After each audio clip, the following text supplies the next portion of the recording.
Have you ever wondered why they tell you do not send or submit a .class file?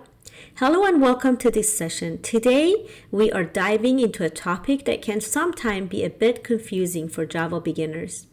We will be talking about the difference between a Java class file with a .java extension and a .class file. Let's break it down so you can understand how both work, their importance, and how they're used in your Java development process. First, let's talk about the Java class file, which has the .java extension.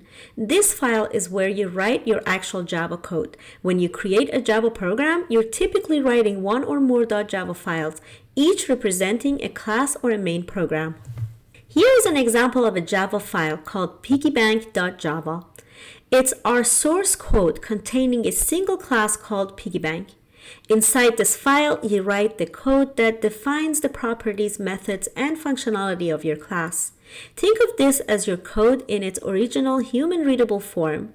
This .java file is also what you would typically edit if you want to make changes to your program.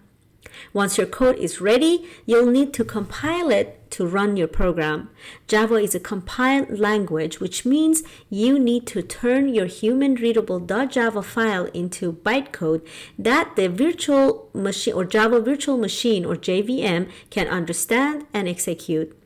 When you compile your .java file with the javac command or a Java compiler on any Java IDE like Eclipse that we're using right now, it translates your source code into a .class file.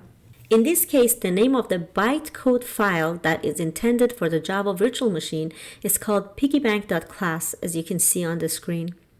Now, what exactly is in the class file? The class file doesn't contain the code in the same human-readable format as the .java file. Instead, it holds something called bytecode. Bytecode is a lower-level platform-independent set of instructions that the Java virtual machine interprets and executes.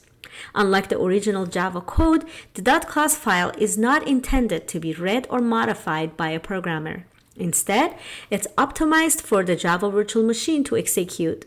It's essentially an intermediary between your source code and the machine code that runs on the hardware. This bytecode makes Java platform independent because any device with the JVM or Java virtual machine can interpret and run the .class file.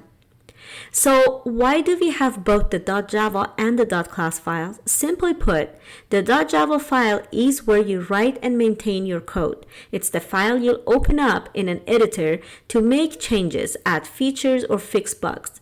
The class file, on the other hand, is the compiled version of that code ready for the Java virtual machine to run. Each time you make changes in the .java file, you need to recompile it to update the .class file with those changes. So to wrap things up, there are a few key points to remember about .java and .class files in Java. The .java file is your source code written in human-readable Java syntax. The .class file is the compiled bytecode, which is not readable but can be executed by the Java virtual machine. The Java compiler javac generates a .class file each time you compile a .java file.